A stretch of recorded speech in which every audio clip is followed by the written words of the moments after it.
Sou Luiz Felipe, eu trabalhei por quase 25 anos na Petros, sempre na diretoria de seguridade. Entrei para lá em 92, num grupo de trabalho criado pelo Dr. Brandão, que está aqui, para fazer cálculo de benefícios do sopão lá do início dos anos 90 e que até hoje é objeto de um processo judicial, porque prejudicou as finanças da Petros. Então, assim, o papo que eu quero bater com vocês hoje aqui é porque nós devemos ter, a partir do início do ano que vem, 3 opções e nós vamos ter que tomar uma decisão, né? Ou permanecer no plano que estamos hoje, ou de repactuados ou de não repactuados, pagando o equacionamento, né? Ou nós vamos para a proposta alternativa que está sendo elaborada pelo grupo de trabalho paritário, né, que integram a representantes da Petrobras, da Petros e de alguns movimentos sindicais, ou então nós vamos ter que optar para ir para o PP3, que é o plano que a Petrobras já encaminhou e já divulgou, né? Eu acho que eu também sou participante, né? Assim, também acho que está ruim para caramba, está ruim para todo mundo, e acho também que a solução passa, quer dizer, a solução para nós todos passa pelo sucesso de algumas ações judiciais que existem para que os patrocinadores coloquem dinheiro do plano. Só que quanto tempo isso vai durar, né? Então é por isso que eu queria conversar com vocês sobre essas opções, para que a gente possa tomar uma decisão. E assim, não vai ser só esse papo, vai ser um papo que vai ter que se ter até que essas opções sejam colocadas, porque eu acho que isso vai ser um processo de amadurecimento da gente conhecer que opções são essas, né? O plano hoje tem um déficit, vocês vão ver aí, somando os dois, repactuado e não repactuado, na ordem de 35 bilhões de reais. E nós podemos dividir assim em 3 grupos básicos, né? O primeiro foram mudanças de premissas atuariais, primeiro grupo de causa de déficit, né? Por exemplo, aumento da idade ou mudança de grupo familiar, né? Um segundo grupo de causas de déficit foram aquelas políticas de recursos humanos das patrocinadoras, né? Aí a gente conhece nível, plano de cargo, por aí vai, e que não só a própria política impactou no plano, como também as ações judiciais, né, para que isso fosse incorporado nos benefícios, isso também impactou muito no plano.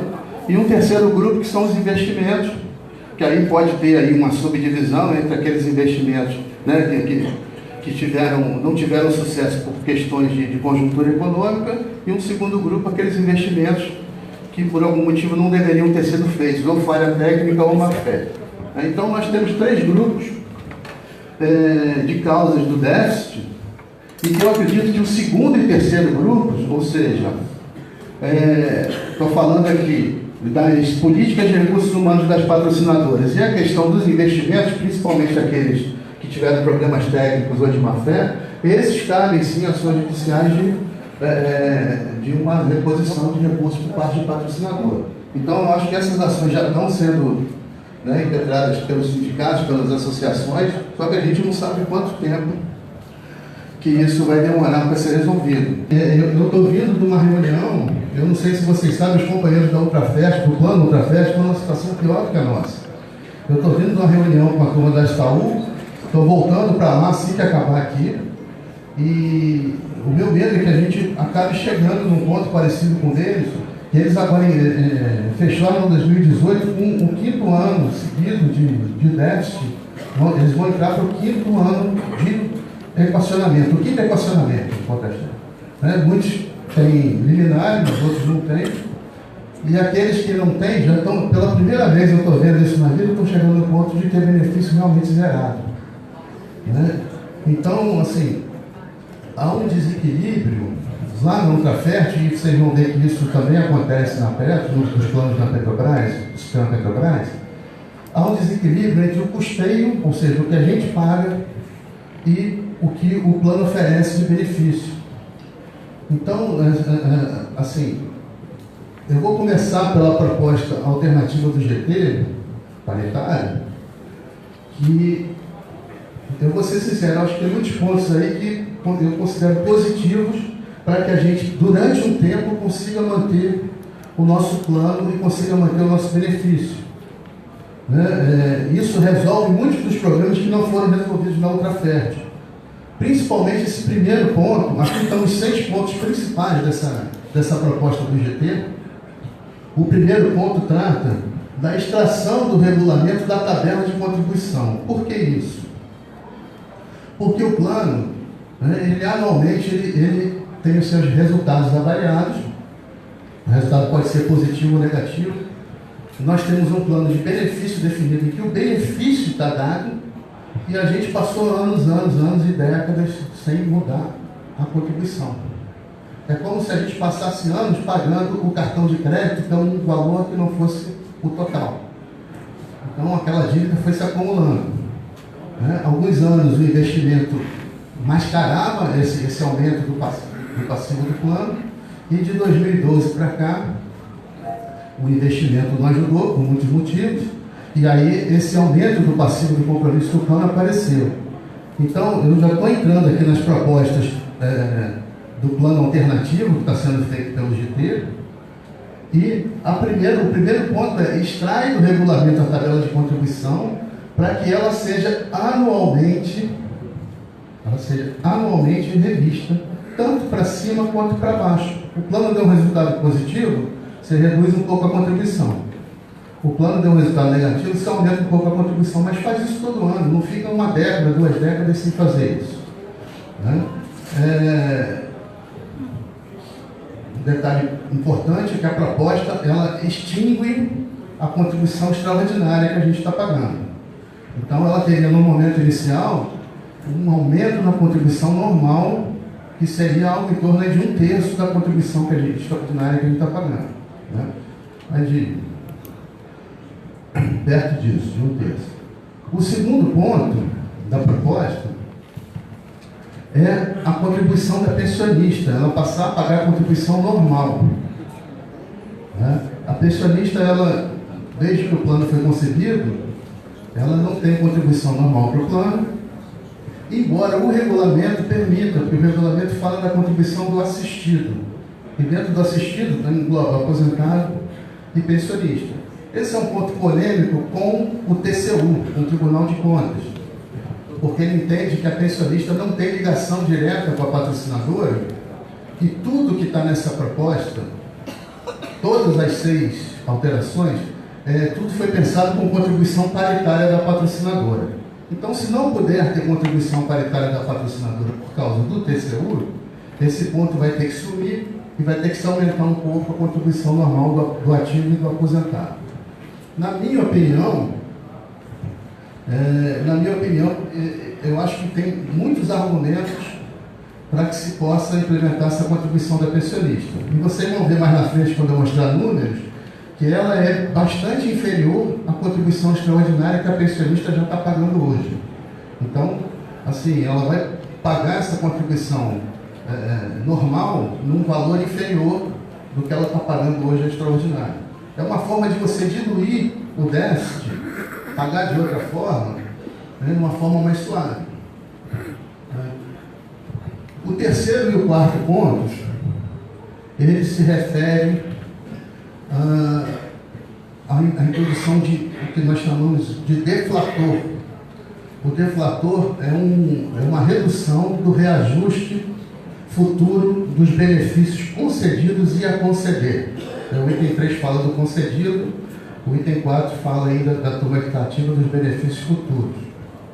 Então, o que seria isso? Se, por exemplo, os repactuados corrigem seus benefícios pelo IPCA, os não repactuados pelo índice da patrocinadora. Digamos que esses índices seriam 4% esse ano. Está se propondo um deflator de 2,8% nos próximos 5 anos. Então, 4 menos 2,8, 1,2. Os reajustes dos próximos 5 anos seriam, nesse exemplo que eu dei, de 1,2%. em vez dos 4%. Um reajuste menor do que a inflação, que traz uma economia para o plano. Novamente, o que está se tentando aqui? Equilibrar o nível de custeio com o nível de benefício, enquanto não se resolvem outros problemas na justiça. Tá? O item 4, eu acho que a grande maioria aqui, ou todos, são aposentados, mas o item 4 é a contrapartida da pessoa que está na ativa com relação a esse deflator. Para a pessoa da ativa, o que está se propondo?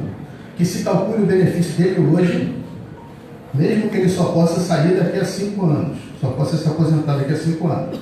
Então o benefício dele fica calculado e já a partir de agora, não está sendo pago, mas já está calculado, e já a partir de agora ele é reajustado pelo mesmo índice do aposentado. Tá? Para quando ele puder receber o benefício, ele vai receber, né, reajustado de hoje até a data que puder receber, pelo índice do plano, IPCA ou índice da patrocinadora, menos o deflator, pelo período de 5 anos. A partir do 6º ano, todo mundo passa a ter o seu índice de novo. Bom, o item 5 é a introdução de uma contribuição sobre o valor do pecúlio por morte. Então, o pecúlio por morte é aquele benefício pago em parcela única ao beneficiário do falecido. Ele equivale hoje a 9 vezes o benefício da PET mais o INSS, ou seja, 9 vezes a renda. Tem um limite que eu não lembro. Alô? Eu não lembro qual, estou meio enferrujado já que eu saí da PET com uns 3 ou 4 anos. Mas tem um limite bem alto. E tem aqui os salários ativo, é quando mais morre na ativa. Né? Mas, e sobre esse benefício não incide imposto de renda. Então, 15 vezes 60 dá 9. Né? Isso. 15 vezes 60 dá 9. Né? Então, assim, uma introdução de uma contribuição sobre o pecúlio da ordem de 30%. Então, se o pecúlio era 9 vezes o valor da soma de PET mais INSS, 9 vezes 3, 27, então 9 menos 2,7 cairia para 6,3 rendas totais. Né? E assim, de experiência, que depois que você já pensa, eu montei minha consultoria, o que eu vejo por aí é que 6,3 para um valor de pecúlio ainda é um valor bem razoável. Tá? A maioria dos planos BD, mesmo os da época do plano Petros, eles pagam aí 2 rendas, 3 rendas, não chega aos 6. E por último, seria uma contribuição também provisória, só que por 10 anos, sobre o 13º benefício. Seria uma contribuição em torno de 30%. Tá? A Petrobras recebeu esse material do GT e pediu a Petros para que avaliasse quais são os percentuais corretos de cada um desses itens a serem aplicados para que o plano fique em equilíbrio, ou seja, o aumento do custeio a níveis bem menores do que a gente paga hoje de contribuição extraordinária, porém uma redução, uma economia nos compromissos do plano para que ele se sustente, né? Ele tem uma relação bionívoca entre custeio e pagamento de benefícios. Né? Quer trocar, por favor? Assim, a gente meio que fez uma simulação, né? Esses números não são oficiais, né? Mas a gente entende que um aumento de contribuição em torno de 65%, contra o aumento de 230% que está hoje para os aposentados, seria suficiente, você conjugando ele com os outros pontos. Então, 2,8% de deflator, 30% do pecúlio e 30% do abono anual. Então, seria uma economia de 7 bilhões e 300 no plano não repactuado e uma economia de 25 bilhões no plano do repactuado. Tá? Por favor. Mas aí a gente tem que ver isso é suficiente. E aí eu vou entrar num ponto aqui que eu sei que é super polêmico, mas eu tenho que entrar porque não sou eu que estou dizendo, isso já está caminhando dentro da Petros a pedido da Petrobras. A Petrobras pediu a Petros que fizesse estudos para a segregação do grupo pré-70. E aí, você tem que colocar na conta o que a Petrobras, não é o grupo PSF, o que a Petrobras tem que colocar de recursos para aqueles que ficam no plano de origem, né? Que está segregando o pré-70. Aliás, eu não sei se o de origem vai ser o pré-70, acho que faz até sentido, né? Eu falei aqui, mas... Então, a gente teria hoje, olha só, as duas primeiras linhas são o déficit atual que nós temos que equacionar. No caso do não repactuado, os 6 bilhões e 496 que estão em cima é o que nós já estamos pagando. Tá? E os 2 bilhões e 800 é o déficit que já foi gerado em dezembro de 2018 e que deve ser equacionado a partir de janeiro de 2020. Tá? No caso do repactuado, os 22 bilhões ali em cima que nós estamos pagando. E os 5 bilhões e 600 e 566 da segunda linha é o que já está dado no balanço de 2018 da Petros para ser equacionado. Esse é o medo que eu falei quando eu falei da outra fértil. Ele já tem um segundo equacionamento da ABRE. E aí a gente vai fazendo as contas ali, o déficit total hoje é de 9.300. Hoje que eu digo é posição 31 de dezembro de 2018, tá? É de 9.300 para o não repactuado e de 27.600 para o repactuado. Havendo a cisão do pré-70, como a PET está fazendo o estudo lá, a gente fazendo o cálculo da cisão conforme a mesma metodologia feita da cisão de repactuados e não repactuados, a gente estima que a Petrobras teria que colocar, ou teria que deixar no não repactuado 1 bilhão e 800 e no repactuado 2 bilhões e meio. Então, está em azul ali, o que a gente considera de déficit pós-cisão pré-70 para o repactuado, para o não repactuado e para o repactuado. 7 bilhões e 300 para o não repactuado e 25 bilhões e 200 para o repactuado, que é exatamente o que a gente precisa, né? Exatamente o que a gente consegue com a redução com aquela economia, né, que a gente viu na tela anterior.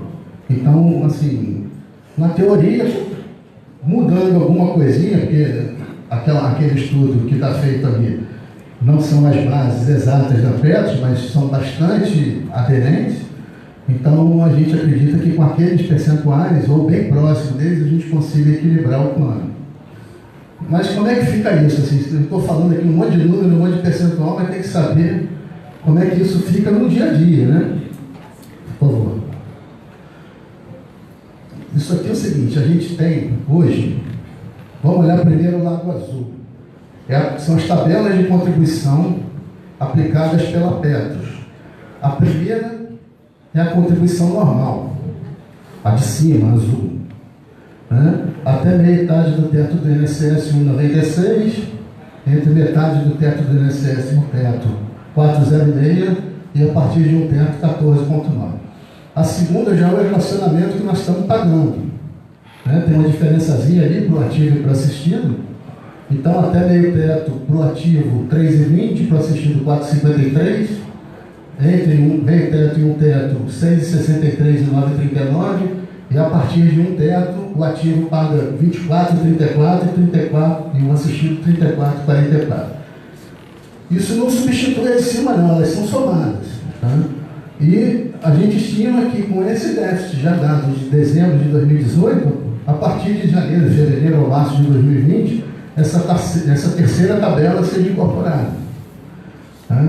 Então, seria ali mais, a tabela aqui para quem ganha acima do teto, mais 7% para o ativo, mais quase 10% para o assistido. O que está sendo proposto, pela proposta alternativa do grupo de trabalho, é substituir essas 3 tabelas por uma tabela de contribuição normal elevada. Aqui está em 65%, pode ser 70%, pode ser 60%, mas algo por aí, e que ficaria uma tabela única de 3,23, 6,70 e 24,59. Assim, eu tenho aqui os resultados por faixa de salário, por favor, pode passar. Esse primeiro é dos ativos, ele está ativo. Eu vou aqui falar para vocês, porque deve estar ruim de vocês enxergarem atrás. Por exemplo, quem tem um salário hoje de 12 mil reais, isso aqui é o ativo, tá? Ele hoje paga 1.116 de contribuição normal, paga 1.824 de contribuição extraordinária, deve pagar mais 524 de contribuição extraordinária a partir de janeiro. Então, o total que ele paga, ou vai pagar a partir de 2020, 3.465. Na proposta alternativa, fazendo com 65% de aumento da contribuição normal, ele passaria a pagar 1.842. É uma economia mensal de R$ 1.622. Isso tanto faz. Eu fiz a mesma coisa para os dois. Pode até ser, um minutinho só. Ela perguntou assim, olha só, vamos organizar. Após a palestra, a gente vai abrir para pergunta. Se começar a pergunta agora, não vai ter condições, vai ter que interromper para responder. Felipe, vamos deixar para o final, por favor. Esclarecendo aqui só estou falando de IPETROS, não tem INSS, e eu estou fazendo um estudo como se tanto repactuados quanto não repactuados tivessem o mesmo aumento. Pode ser que haja alguma pequena diferença entre os públicos, tá? Mas também, assim, eu acredito que não vai sair muito disso que está sendo colocado aqui. Por favor, vou passar agora o aposentado. O aposentado, a economia é maior ainda. Por quê? Porque a contribuição do aposentado é maior do que a do ativo. E isso no equacionamento atual. E na proposta alternativa, a contribuição é a mesma.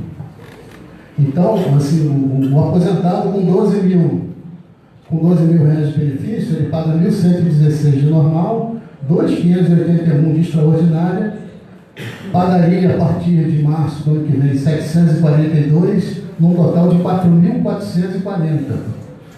E aí, na proposta alternativa, passaria para 1.842, com uma economia de R$ 2.590 por mês.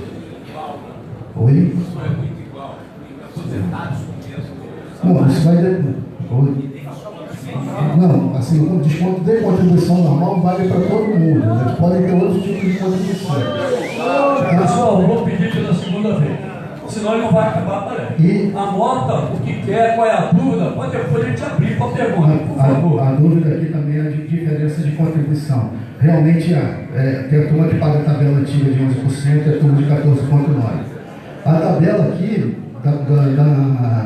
a proposta do GT é igualar todo mundo com a mesma contribuição e com os reajustes no mesmo período. Tá? E por último, aqui a pensionista, só para vocês verem aquilo que eu falei, a proposta alternativa, ela traz uma contribuição normal para a pensionista menor do que hoje está sendo pago de contribuição extraordinária. Então, lá uma pensionista com R$ 8 mil de benefício, ela paga hoje 1.203 de contribuição extraordinária, poderá vir a pagar umas 346 a partir do ano que vem, um total de 1.549, e a proposta é que ela pague 859 com uma economia de 690. Só que, eu falei isso tudo para vocês verem, isso é o mensal, né, que vem no bolso a mais. Só que essa proposta, ela diminui muito a contribuição normal, só que ela pesa em outros benefícios. Né? Ela tem lá, por exemplo, o deflator no benefício, né? Que assim, você não vai ter o reajuste integral, você vai ter uma mordida no 13º. Então, o próximo quadrinho, eu faço um exercício tentando mostrar isso tudo. Então, assim, tudo que é coluna azul é como está hoje. Tudo que é coluna vermelha é com a proposta alternativa.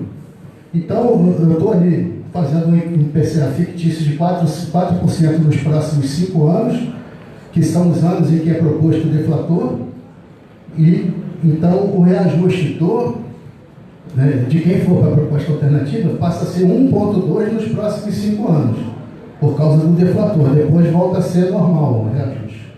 Então, o reajuste na coluna azul, a gente vê que o reajuste, como está hoje do benefício Petros, ele chega a um valor superior, o benefício bruto fica num valor superior ao benefício de quem optar pela proposta alternativa.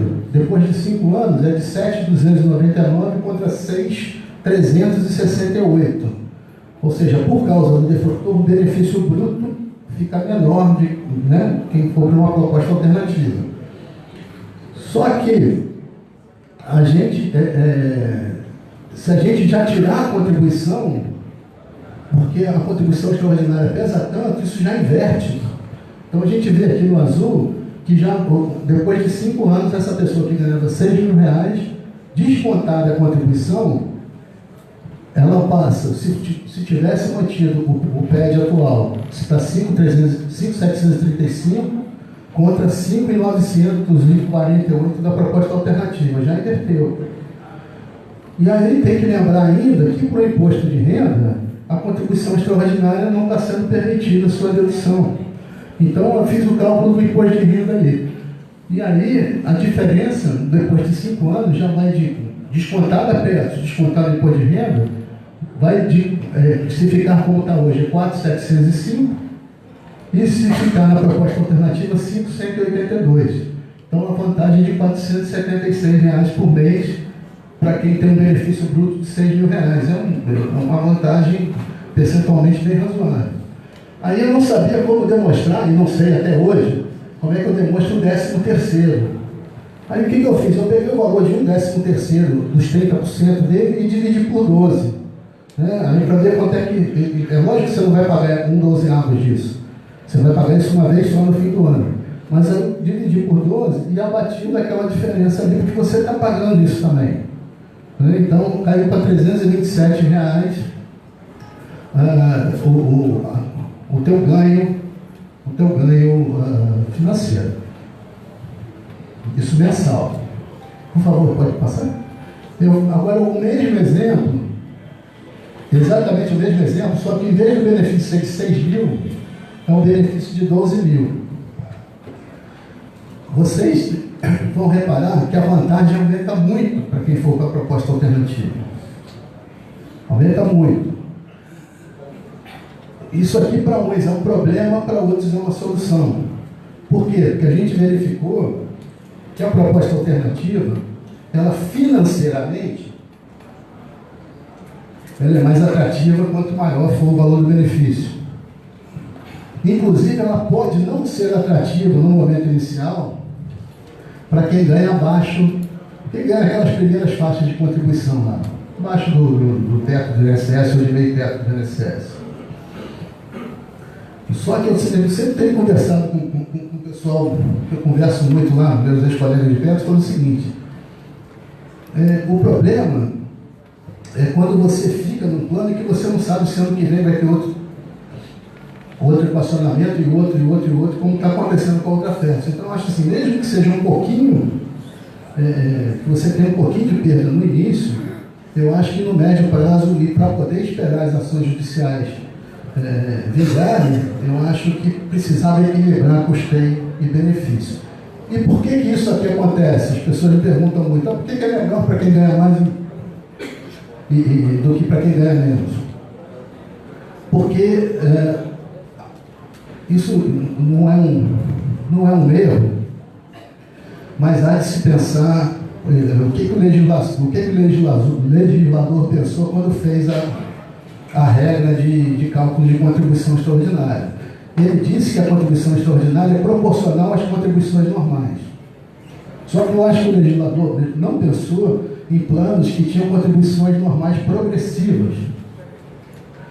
Então, como a contribuição normal, a tabela é 1,96, 4,0614,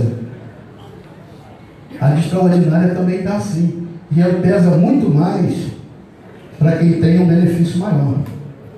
Se vocês pegarem e olharem os colegas, aquela simulação da PET, de quem ganha 2, 3 mil a mais do que vocês vão ver que o valor das reservas não tem essa proporção do salário.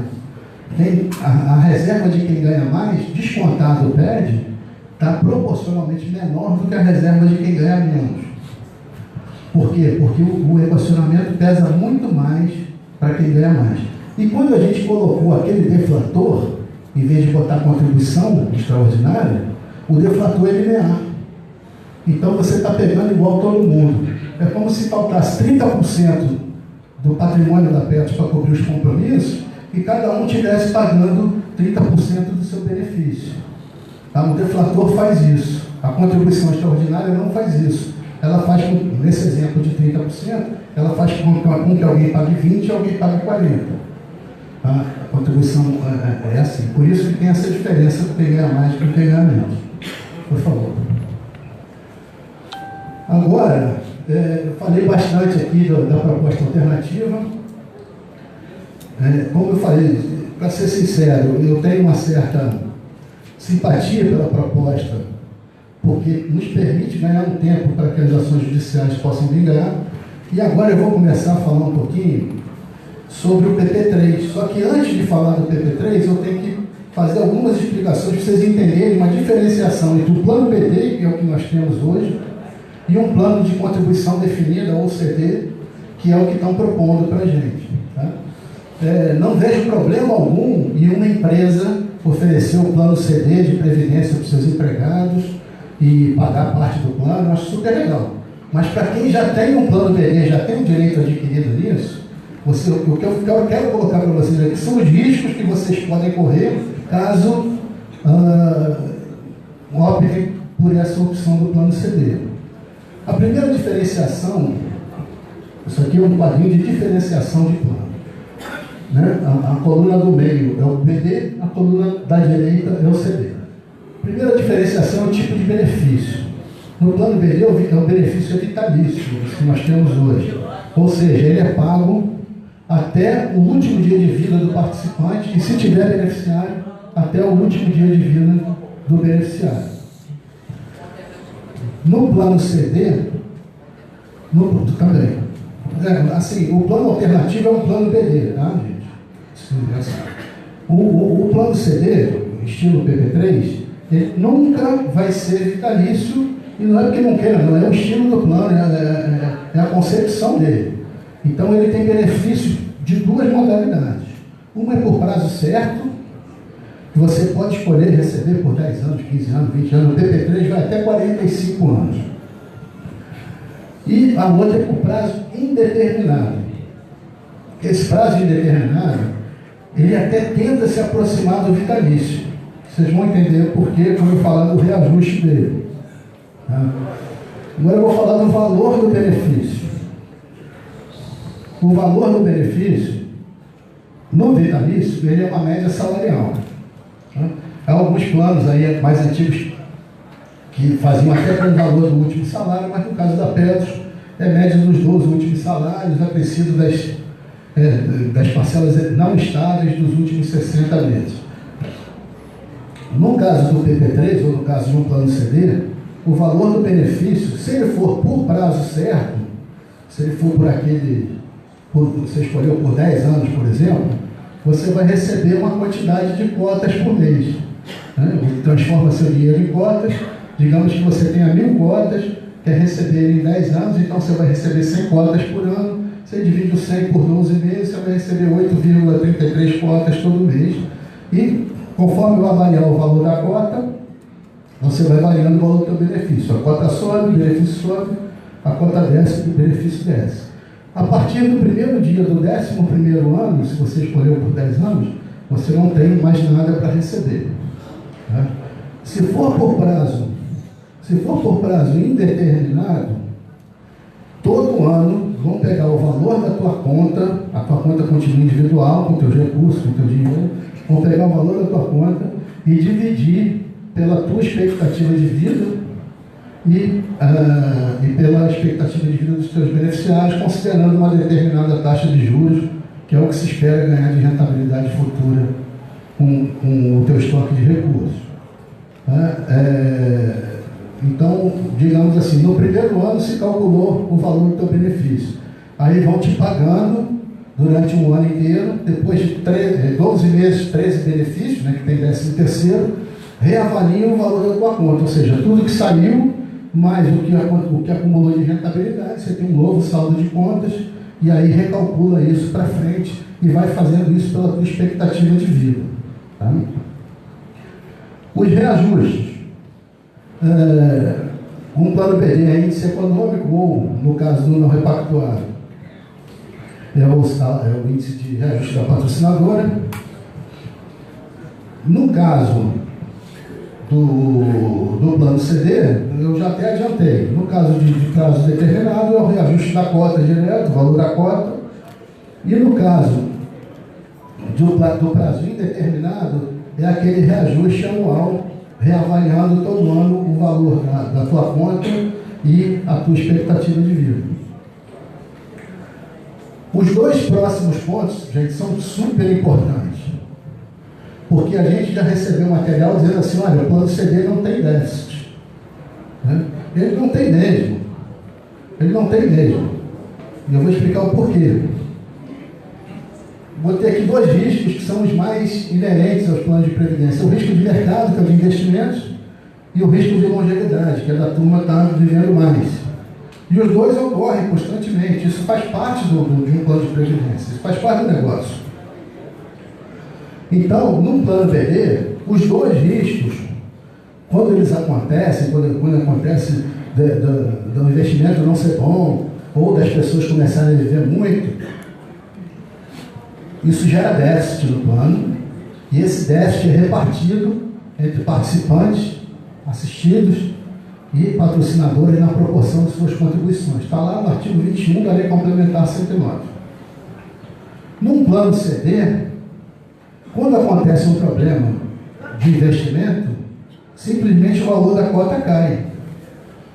Então você não tem uma conta de resultado, não tem uma obrigação de te pagar X para que haja uma diferença entre o valor do patrimônio e o valor do compromisso, para que haja um déficit.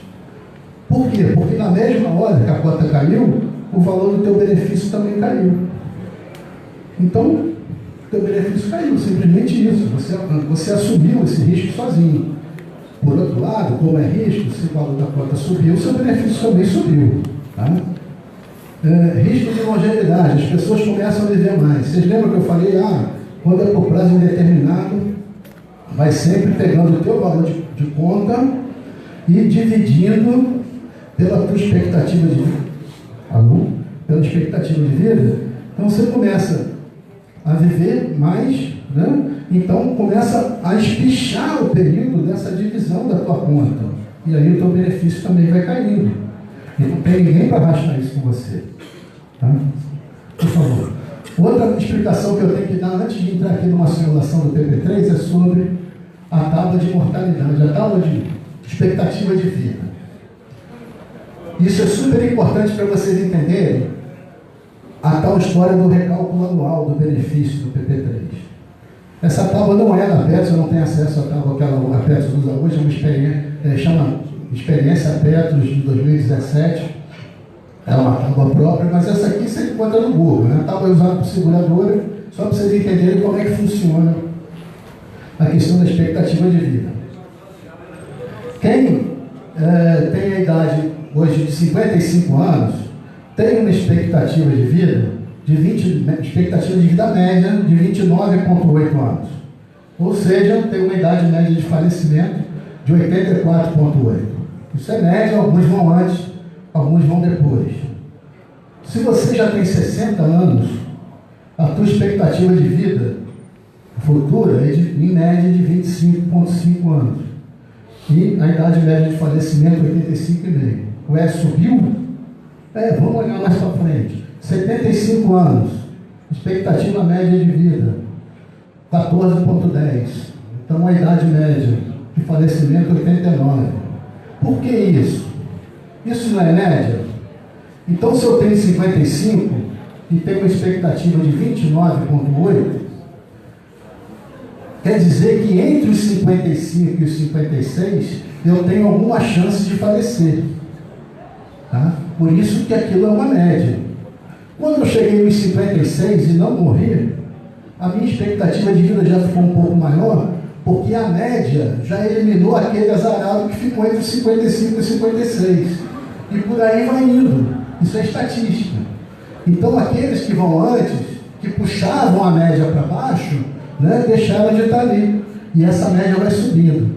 Então, isso é importante vocês entenderem porque que, conforme vai passando o tempo, né? Você vai dividindo o teu saldo de conta num plano CD por mais tempo, a não ser que você tenha morrido, né? Então, vamos ver isso aqui para frente, por favor, se puder passar. Eu vou fazer uma simulaçãozinha aqui, né? É muito mais para vocês olharem o comportamento do que valores, porque o valor pode não estar exato, porque a tábua de mortalidade não é a mesma. Mas então estou pegando aqui uma pessoa com 70 anos, 6 mil reais de benefício, um valor de patrimônio de 940 mil reais. E aqui eu estou fazendo as seguintes hipóteses. Primeiro, não tem saque de 15%. Segundo, o cara do investimento tirou a nota 8.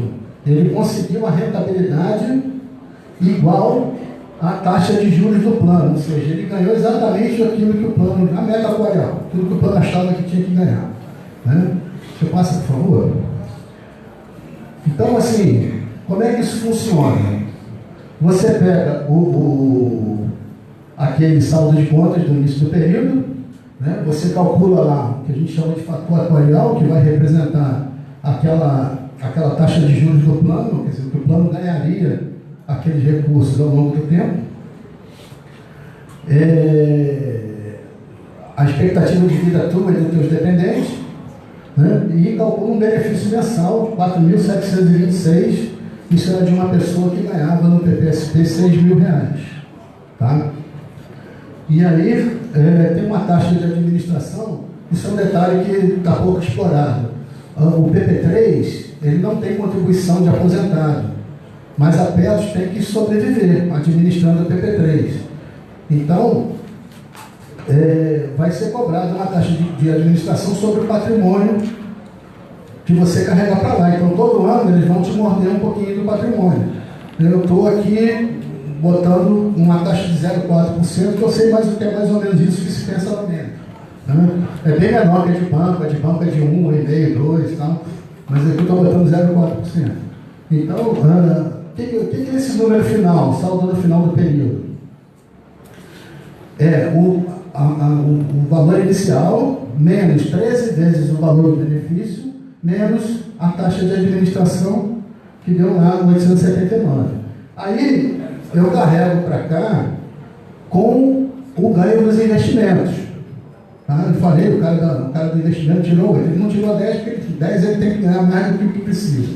Mas ele ganhou exatamente a taxa de juros do plano. Então eu carrego para cá para o ano seguinte e vou fazendo a mesma divisão. Se vocês repararem, a coluna de benefícios do PP3, ela vai tendo valores reduzidos. E aqui eu estou com inflação zero, para vocês saberem qual é o poder de compra. Tá? Inflação zero, esse exercício. Então esse valor está reduzindo. E você chega aqui embaixo. Isso aqui é o último ano da expectativa de vida média dessa pessoa. Então ele começou no benefício com poder de compra de 4.726 e chegou aqui embaixo com um poder de compra de 4 mil reais. E isso aqui é exatamente o aumento da expectativa de vida que você vai tendo quando vai fazendo esse recálculo todo ano. Passa, por favor. Só que esse cara, ele era aquele que puxava a média para cima. E aí ele continuou. Né? E quando chegou lá na média dele, ele tinha mais 7 anos de expectativa de vida. E aí vocês vão ver que esse incremento da expectativa de vida ele vai ficando cada vez mais forte com o passar do tempo. Ele passou lá de 4.000 para 3.100 o poder de compra do benefício. Então, esse é um grande risco que vocês correm num plano CD puro. A não ser que a rentabilidade seja fantástica, isso aqui é uma tendência natural, não tem ninguém te levando nada aqui não. É porque como são construídas as tábuas de expectativa de vida, isso acontece. Você vai dividindo sempre o que sobrou por algo mais, por um período maior. Entendeu? Agora eu vou fazer aqui um exercício, por favor, se puder passar, tirando os 15%. Pode passar mais um, é exatamente igual ao outro, só que tirando os 15%. Então, a pessoa vai tirar lá os 15%, foi para o PP3, tinha aquela reserva, pegou os 15%. Um detalhe importante, o plano CD tem um tratamento tributário um pouquinho diferente. Na hora que você pegar esses 141 mil reais, você vai pagar 15% de imposto na cabeça. Tá? E aí você vai ficar feliz porque o imposto é menor do que o imposto que você está acostumado a pagar. Só que na declaração de ajuste anual do ano que vem, você vai ter que lançar esse troço aqui. E aí, se você não guardou, comprou o teu carro bonito e tal, você está com a tua renda reduzida, porque ela vai cair por causa desse saque, né? E aí você ainda vai ter que arrumar dinheiro para pagar o imposto de renda, o que ficou faltando. Então aqui, só para vocês terem uma ideia, aquela renda que era de 4.700, se você não levasse os 15%, ela já começa em 4.017. E termina aqui, depois da expectativa de vida, em 3.400. 3.460. Passa mais uma, por favor. Se ele continuar sobrevivendo mais aqueles 7 anos, chega em 2.600 de poder de compra do dinheiro. Lembra que ele era um cara que tinha 6 mil aqui no plano PD?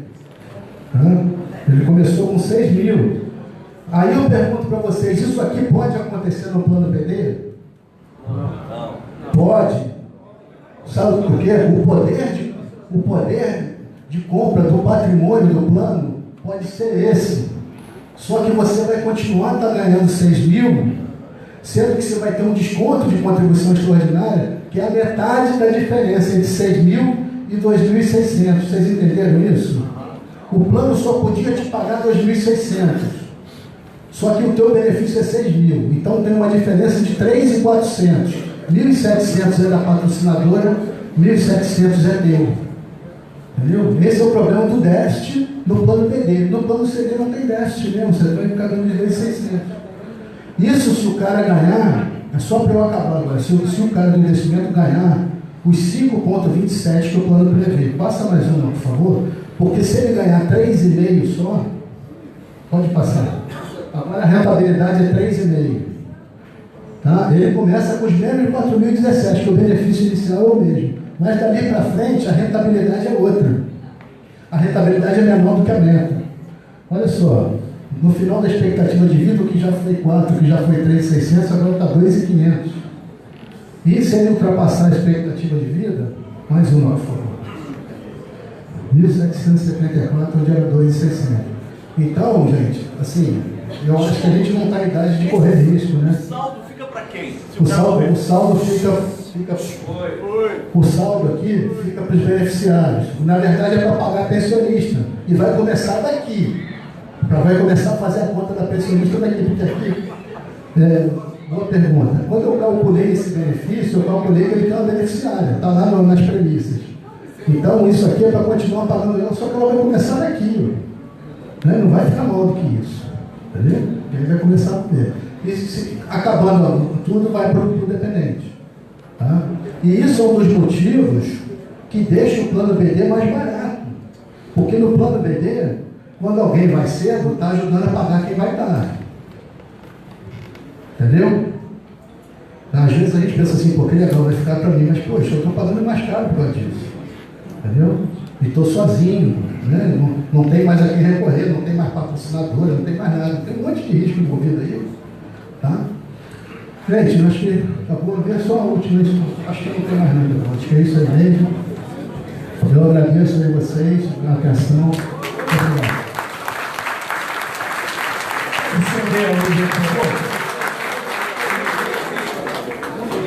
Bom, pessoal, agora a gente vai encerrar aqui a transmissão. Quem tiver algum comentário, alguma pergunta, pode postar, que depois o próprio Luiz Felipe vai responder aí para vocês, tá bom? E a gente vai dar continuidade aqui na reunião.